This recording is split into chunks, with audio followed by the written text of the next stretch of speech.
빌립보서 4장 4절에서 7절까지의 말씀입니다. 함께 읽겠습니다. 주 안에서 항상 기뻐하라. 내가 다시 말하노니 기뻐하라. 너희 관용을 모든 사람에게 알게 하라. 주께서 가까우시니라. 아무것도 염려하지 말고 다만 모든 일에 기도와 간구로 너희 구할 것을 감사함으로 하나님께 아뢰라. 그리하면 모든 지각에 뛰어난 하나님의 평강이 그리스도 예수 안에서 너희 마음과 생각을 지키시리라. 아멘. 기도하겠습니다. 하나님 감사합니다. 오늘 이 아침에 주시는 말씀을 통해 또 우리들의 삶의 모습을 돌아보며 또 하나님의 자녀로서의 삶을 결단하며 나갈 수 있는 시간 되게 인도하여 주옵소서. 예수 그리스도의 이름으로 기도합니다. 아멘. 빌립보서에서 가장 많이 나오는 단어가 기쁨이라는 단어입니다. 이 짧은 편지에서 이 기쁨 또한 기뻐하라라는 이 단어가 무려 16번이나 나오고 있습니다. 그래서 빌립보서는 기쁨의 편지다라는 별명을 가지고 있기도 합니다. 이 기쁨이라는 단어는 이 빌립보서의 발신자와 그리고 수신자의 객관적인 상황을 보면은 매우 사용하기 어려운 단어입니다. 왜냐하면 당시 수신자인 이 빌립보 교회는 많은 시련과 그리고 극한 가난 가운데 있었기 때문입니다. 게다가 그렇게 외적으로 어려운 압력이 거셀 때 내부적으로 똘똘 뭉쳐 대처했으면 좋았을 텐데 그들 안에서 한마음을 이루지 못하고 심각한 내분을 겪고 있었습니다. 빌립보 교회는 핍박과 가난 그리고 내분이라는 삼중고에 처해 있었습니다. 이런 가운데 있는 빌립보 교회가 기쁨과 평안을 누리기라는 것은 결코 쉽지 않은 일입니다. 또 편지를 쓰고 있는 바울은 삶과 죽음의 갈림길에 서 있는 상황에 있었습니다. 무죄 석방이냐 아니면 사형 선고냐의 갈림길에서 죽는 것이 더 나은지 아니면 살아서 교회를 돌보는 것이 더 좋은지라는 고민 가운데 있었던 사람이 바로 바울이었습니다. 로마 감옥에 갇혀서 이 빌립보 교회에 편지를 쓰는 이 바울 역시 기쁨과 평안을 누리기는 어려운 상황에 놓여 있다고 볼 수가 있습니다. 그러나 바울은 오늘 본문을 통해서 하나님의 백성은 평강 가운데 거해야 된다는 것을 그리고 어떻게 하면 그 평강 가운데 거할 수 있는가라는 것을 우리에게 알려주고 있습니다. 오늘 본문에 보면은 4개의 명령어가 나오고 있습니다. 첫 번째는 기뻐하라. 두 번째는 너희 관용을 모든 사람들에게 알게 하라. 그리고 세 번째는 아무것도 염려하지 말라. 네 번째는 모든 일에 기도와 간구로 너희 구할 것을 감사함으로 하나님께 아뢰라. 그렇게 하면 하나님의 평강이 우리를 지키리라 라고 그렇게 이야기하고 있습니다. 이 4가지의 명령어들이 바로 하나님의 평강 가운데 거하는 하나님의 백성으로 살아가기 위해서 바울이 우리 하나님의 백성에게 전하고 있는 평강 가운데 거하는 방법이라고 볼 수가 있습니다. 하나씩 살펴보면 첫 번째 참된 평안을 누리기 위해서는 바울이 전하는 방법은 기뻐하라입니다. 기뻐하라. 기쁜 일이 있을 때 기뻐하는 것은 쉽습니다. 그리고 가끔씩 기뻐하는 것도 그렇게 어렵지 않습니다. 그러나 항상 기뻐하라라는 것은 결코 쉬운 일이 아닙니다. 어쩌면 불가능해 보입니다. 그런데 바울은 항상 기뻐하라라고 이야기하고 있습니다. 앞에서도 얘기했지만 현재 바울과 빌립보 교회가 처한 상황에서는 기뻐한다라는 것은 전혀 말도 되지 않는 상황입니다. 바울은 감옥에 갇혀서 사형 선고를 받을 수 있는 그런 불안한 현실 가운데 있었고 빌립보 교회는 어떤 외적인 억압과 그리고 내부적인 가난 그리고 내적인 분열로 고통스러운 상황 가운데 처해 있었습니다. 그런데 바울은 자기 자신뿐만 아니라 빌립보 교회를 향해서 항상 기뻐하라라고 권고하고 있습니다. 이처럼 신앙은 이성적인 판단과 반비례할 때가 많이 있습니다. 우리는 이러한 신앙을 그럼에도 불구하고 신앙이다라고 이렇게 말할 수 있습니다. 바울은 로마서 4장에서 이런 신앙의 예로 아브라함을 소개하고 있습니다. 아브라함은 자기 몸에 죽은 것 같은가 또한 100세가 된 사라의 태가 다 죽은 것을 알았습니다. 그럼에도 불구하고 아들을 주시겠다라는 하나님의 말씀을 믿음으로써 그가 아들 이삭을 얻을 수 있게 되었습니다. 이성적인 판단으로 불가능해 보이는 상황 속에서도 믿음으로 순종하는 자에게 하나님께서는 그의 기도에 그리고 그를 위한 하나님의 뜻을 일으키시고 또한 그 뜻을 이루어 가시는 것을 바울은 아브라함을 통해 우리에게 이야기하고 있습니다. 바울은 이러한 그럼에도 불구하고의 신앙이 가능한 이유를 본문에서 이렇게 고백합니다. 주 안에서 항상 기뻐하라. 여러분, 항상 기뻐할 수 있는 방법이 있습니다. 그것은 항상 기쁜 일만 생기면 항상 기뻐할 수 있습니다. 그런데 우리 인생 가운데 어떻게 항상 기쁜 일만 생깁니까? 결코 그렇지 않습니다. 그렇다면 성경은 실현 불가능한 이야기를 하고 있는 것일까요? 아닙니다. 분명히 우리 크리스찬들이 할 수 있고 가능한 이야기를 우리에게 이야기하고 있는 것입니다. 그러면은 그 가능한 이유, 그 열쇠가 바로 주 안에서입니다. 우리 믿는 사람들의 기쁨은 세상의 기쁨과는 다른 기쁨입니다. 예수 그리스도로 말미암아 구원받은 기쁨이며 그리고 어렵고 힘든 상황 속에서 있더라도 하나님께서 나를 인도하고 계시고 그리고 그 선한 길로 인도하실 것이라는 그런 믿음 위에서 우리들이 기뻐할 수 있는 것입니다. 세상적으로 성공하고 물질과 부와 권력과 명예와 건강을 주실 때 기뻐하는 것이 아니라 그것이 비록 주어지지 않는 상황일지라도 하나님이 나와 함께하고 계시고 지금 나의 어려운 가운데서도 하나님이 나를 자녀로 부르시며 또한 자녀를 이끌어 주시고 함께 하시는 그 하나님을 바라보며 기쁨 가운데 거할 때 우리는 항상 기뻐할 수 있다는 것입니다. 세상의 사단의 세력과 그 죽음의 고통 가운데서도 승리하신 세상을 창조하신 하나님이신 예수 그리스도를 믿음으로 그 예수 그리스도를 의지하여 세상 가운데 나아갈 때 우리는 항상 기뻐할 수 있다는 것입니다. 바로 이처럼 우리가 참된 평안 가운데 누리는 것은 세상이 주는 기쁨이 아니라 주 예수 안에서 주시는 하나님이 주시는 기쁨 가운데 거할 때 우리는 항상 평안 가운데 거할 수 있다는 것을 바울은 이야기하고 있는 것입니다. 두 번째, 바울은 모든 사람들에게 관용을 베풀라라고 권고하고 있습니다. 나에게 선하게 대하는 사람에게 관용을 베푸는 것은 기쁘게 할 수 있습니다. 또한 가까운 관계는 아니지만 나에게 피해를 주지 않는 사람에게 관용을 베푸는 것도 그리 어렵지 않습니다. 그러나 나에게 피해를 주거나 나를 괴롭히는 사람에게 관용을 베푸는 것은 쉽지 않습니다. 솔직히 하기 싫은 것이 우리의 솔직한 마음입니다. 그런데 바울은 모든 사람들에게 관용을 베풀라라고 그렇게 이야기하고 있습니다. 이 모든 사람들에는 나를 선대하는 사람들뿐만 아니라 나와 어려운 관계에 있는 자들도 포함되어 있다는 것을 볼 수가 있습니다.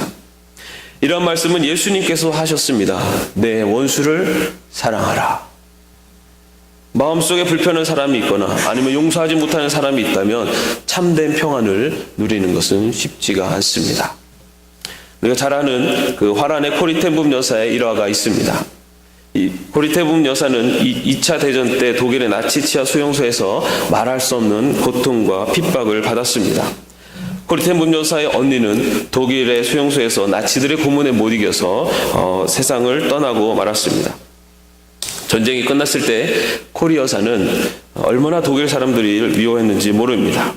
히틀러나 그의 잔당들이나 자기를 고문하던 그 대상들을 얼마나 미웠는지 모릅니다. 그럼에도 불구하고 하나님께서는 이 코리텐붐 여사에게 마음속에 주님의 사랑으로 독일에 있는 하나님을 알지 못하는 이들에게 복음을 전하라 라는 그런 명령을 하셨습니다.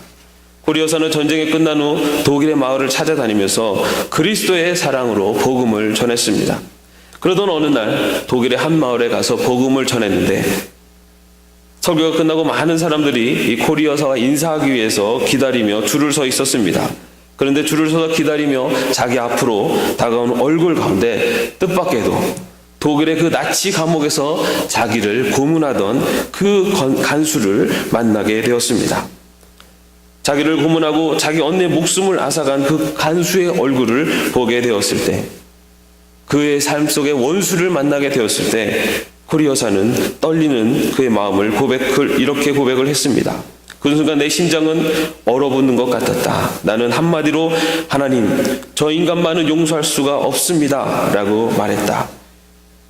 이것이 바로 코리 여사의 마음이었습니다. 그러나 용서와 사랑을 외치고 있던 이 코리 여사의 앞을 향해서 자기에게 결정적인 피해를 입혔던, 그리고 원수인 그가 한 걸음 한 걸음 다가올 때 하나님은 계속 이 코리 여사의 마음속에 이렇게 말씀하시고 있었다고 합니다.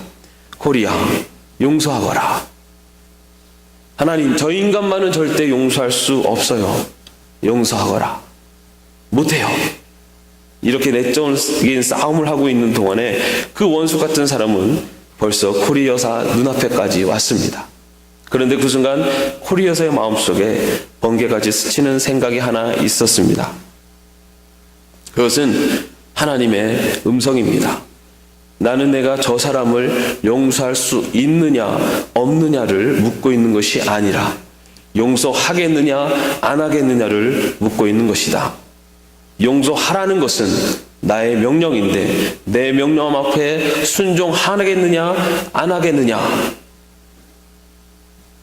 코리 여사는 자기 일기장에 이렇게 기록합니다. 나는 그때 그 사람을 용서하고 싶은 마음이 조금도 없었지만 용서해야만 한다는 주님의 명령이 내 마음속에 깨달아지는 순간 하나님 명령이라면 할 수 없지요. 그러면 용서해야지요 라고 생각을 했다. 그래서 나는 용서하고자 하는 마음과 느낌이 없이 다만 하나님의 명령에 순종하기 위해 손을 내밀었다. 그런데 이상한 일이 내가 하나님의 명령에 순종하여 손을 내밀어 그를 안는 순간 주께서 내 마음속에 그를 진심으로 용서할 수 있는 마음을 부어주셨다. 그러면서 코리 여사는 그 일기장의 마지막에 이런 인상 깊은 글을 썼습니다. 명령을 수행할 수 있는 능력은 내 힘으로 하는 것이 아니라 성령에 의지한 순종을 통해서만 가능하다. 우리는 원수를 사랑할 수 없다고 말합니다. 그리고 사랑할 수 없는 것이, 사랑하기 싫은 것이 우리의 솔직한 마음이기도 합니다. 그러나 참으로 하나님의 명령에 순종하여 사랑하고 용서하기로 결심하고 행동으로 옮긴다면 주님께서 우리에게 사랑할 수 있는 능력과 용서할 수 있는 능력을 주신다는 것을 또한 코리 여사의 일화를 통해 볼 수가 있습니다. 하나님께서는 오늘 말씀을 통해 관용을 베풀라, 바울을 통해 그렇게 말씀하고 계십니다. 그것은 방문을 베풀 수 있겠느냐 없겠느냐가 아니라 관용을 베풀라 명령입니다. 하나님의 말씀에 순종하며 나갈 때 하나님께서는 그 마음을 우리들에게 주실 줄로 믿습니다. 바울은 이처럼 모든 사람들을 또한 원수조차도 용서하고 관용하는 삶을 살아갈 때 하나님의 평강을 누릴 수 있다고 그렇게 말하고 있는 것입니다. 그러면서 그런 관용의 삶을 살 수 있는 또 하나의 근거를 제시하고 있습니다. 그것은 바로 주께서 가까우시니라. 주께서 가까우시다는 말은 시간적으로는 주님의 재림이 가까우니 세상적인 것에 매이지 말고 모든 것을 훌훌 털어버리며 관계를 회복하라, 그리고 관용을 베풀라 라는 말이기도 합니다. 또한 이 주께서 가까우시다는 말은 공간적으로도 우리 주님께서 지금 우리와 함께, 아니 우리 안에 거하시며 함께하고 계시는 것을 믿고 주님을 의지하여 사랑을 베풀고 관용을 베풀라 라는 말씀이기도 합니다. 주님의 명령에 순종하여 용서하고 관용을 베풀라는 것입니다. 그럴 때 바로 성령님께서, 우리 안에 함께 하시고 계시는 성령님께서 우리를 도우심으로 말미암아 용서하며 관용하는 삶을 살아갈 수 있을 것이라는 것을 바울은 이야기하고 있습니다. 세 번째, 바울은 빌립보 교인들에게 이렇게 명령합니다. 아무것도 염려하지 말라. 그러나 우리가 정말 아무것도 염려하지 않을 수 있습니까? 바울 자신도 재판의 결말이 어떻게 될까, 또한 교회들은 어떻게 될까, 빌립보 교회는 어떻게 될까 염려하고 있다는 것을 이 편지를 통해서 우리는 볼 수가 있습니다. 20세기 실존주의 철학자들은 염려는 인간 실존의 본질이다 라고 그렇게 강조를 합니다. 피조물의 결핍성을 가지고 있기에 우리는 염려할 수밖에 없는 것이 우리들의 한계이고 우리들의 존재입니다. 그렇게 권면하고 있는 바울조차도 염려하고 있는 것을 볼 수가 있습니다. 그러기에 바울은 아무것도 염려하지 말라라는 이 권면에 이어서 즉각적으로 모든 일에 기도로 하나님께 아뢰라라고 네 번째 권면을 이어가고 있습니다.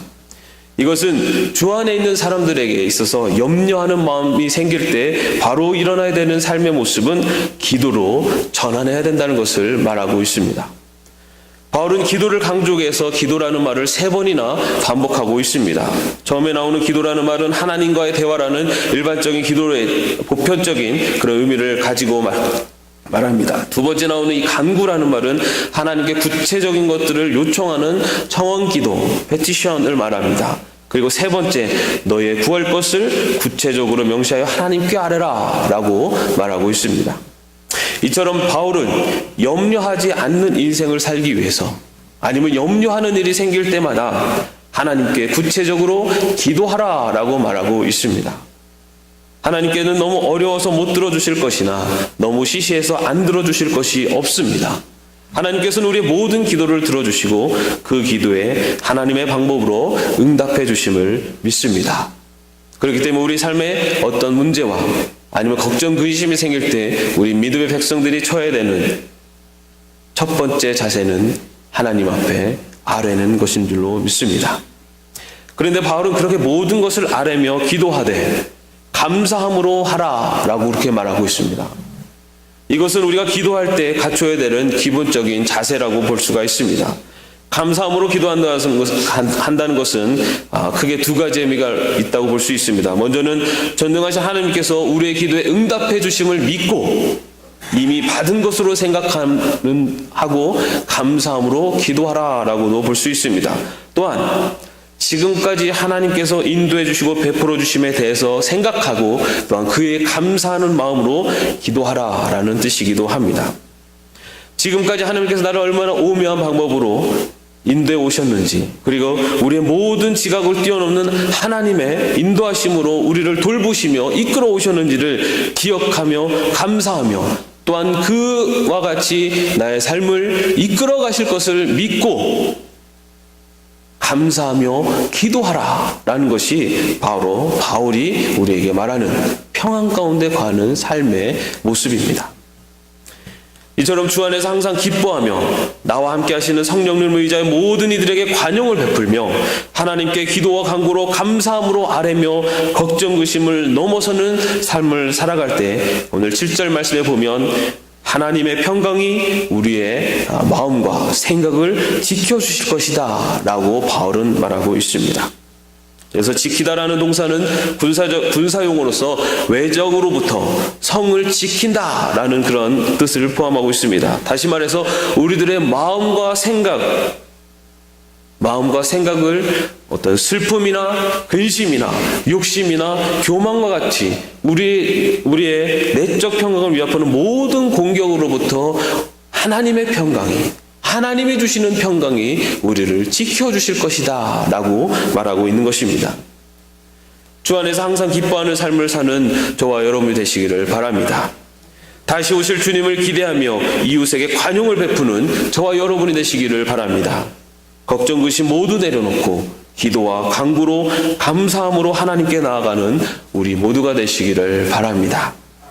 오늘도 주님 오시는 그날까지 우리의 마음과 생각을 지키시는 하나님의 평강이 저와 여러분의 삶 속에 충만하시기를 주님의 이름으로 축원합니다. 함께 기도하겠습니다. 하나님 주시는 평강의 삶을 살아갈 수 있는 저희들 될 수 있도록 인도하여 주옵소서. 항상 기뻐하라 말씀하시는 주님의 명령에 순종하게 하시며 주 안에서 해주시는 참된 평안을 누리는 저희들이 되게 하여 주옵소서. 모든 이들에게 관용을 베풀라라는 말씀에 순종함으로 주님 오시는 그날 자리에다 칭찬받는 자리에 들 수 있는 저희들 될 수 있도록 인도하여 주옵소서. 걱정 근심 모두 내려놓고 하나님 앞에 간구하며 기도하며 나가는 무릎 꿇는 종들이 되게 하여 주셔서 이 세상의 가운데 평강의 삶을 누리는 가운데 하나님 앞에 나아갈 수 있는 저희들이 될 수 있도록 인도하여 주시옵소서. 이 모든 일을 이루시는 하나님을 바라보며 하나님을 의지하며 나가는 저희 모두가 될 수 있도록 인도하여 주시옵소서. 오늘 하루의 삶이, 아니 앞으로의 우리의 인생의 삶이 하나님 앞에 드려지는 아름다운 산제사가 되어 하나님이 주시는 평강에 거하는, 그리하여 하나님이 주시는 기쁨과 평안 가운데서 하나님을 찬양하는, 감사하며 나가는 저희 모두가 될 수 있도록 인도하여 주시옵소서. 하나님의 인도하심과 사랑 가운데 언제나 감사하는, 또한 하나님을 바라볼 수 있는 저희들 될 수 있도록 함께 하실 줄 믿사오며 예수 그리스도의 이름으로 기도합니다. 아멘. 하늘에 계신 우리 아버지여, 이름이 거룩히 여김을 받으시오며 나라의 마옵시며 뜻이 하늘에서 이룬 같이 땅에서 이루어지이다. 오늘날 우리에게 일용할 양식을 주옵시고 우리가 우리에게 죄 지은 자를 사하여 준 것 같이 우리 죄를 사하여 주옵시고 우리를 시험에 들게 하지 마옵시고 다만 악에서 구하옵소서. 대개 나라와 권세와 영광이 아버지께 영원히 있사옵나이다. 아멘.